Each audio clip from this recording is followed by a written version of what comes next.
It's shaping as a very interesting season for Brisbane Roar. Mike Mulvey now is taking over the club for the first full season he'll have in the role. A little bit of a club in renewal, but they have a lot of players from their championship winning team from 2 and 3 years ago. Without doubt, Mike Mulvey is intent on bringing the same style of football that Ange Postecoglou brought to Brisbane a few years back, and it was very much a breakthrough season for Brisbane, but also for the A-League. Some interesting additions to the Brisbane squad this year.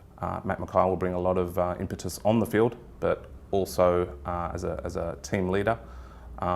It's very exciting too, I think, the acquisition of Liam Miller from Perth Glory, who I think perhaps will fit in quite well to Brisbane's style, more so than he did perhaps at the Glory.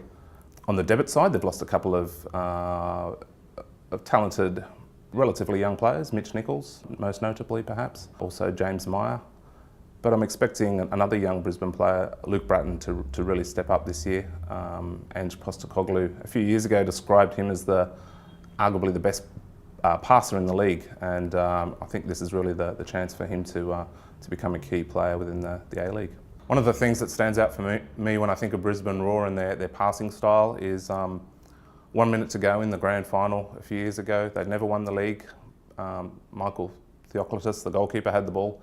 He didn't just lump it forward, he passed it out, he gave it to the fullback, they passed it up the field, even though they needed an equaliser with less than 60 seconds to go. It was a real metaphor for the style of football they play and believing in the system they play.